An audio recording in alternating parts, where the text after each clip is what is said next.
বিধানসভা ভোটের ফল প্রকাশের পর ফের রাজনৈতিক চর্চার কেন্দ্রবিন্দুতে বীরভূম। এবার তৃণমূল নেতা অনুব্রত মণ্ডলের পুরনো মন্তব্যকে ঘিরে অভিনব প্রতিবাদে সামিল হলেন বোলপুরের টোটো চালক সুখেন ঠাকুর। ভোটের আগে অনুব্রত মণ্ডল দাবি করেছিলেন বিজেপি 200-র বেশি আসন পেলে তিনি বোলপুর বাজারে একদিকের মাথা ও একদিকের গোঁফ কামিয়ে ঘুরবেন।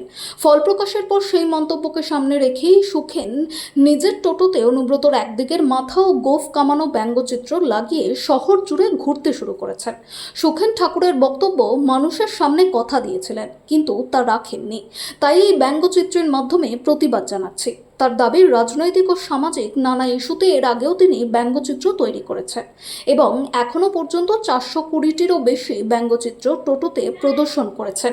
ঘটনাকে কেন্দ্র করে বোলপুরে শুরু হয়েছে নতুন রাজনৈতিক আলোচনা।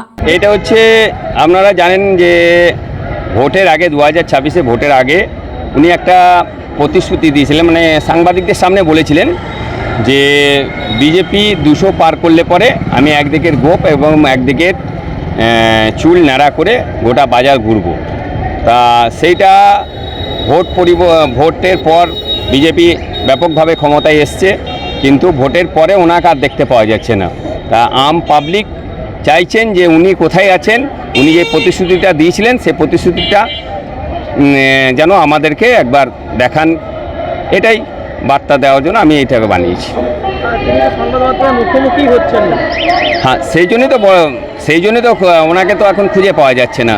সেই জন্য উনি যে এই কথাটা বলেছিলেন যে আমি অর্ধেক এটা ন্যাড়া করে দিয়ে আমি ঘুরবো বাজার, তা পাবলিক এটাই দেখতে চাইছেন ওনার ওই রূপটা, সেই জন্য আমি এটাকে তুলে ধরেছি।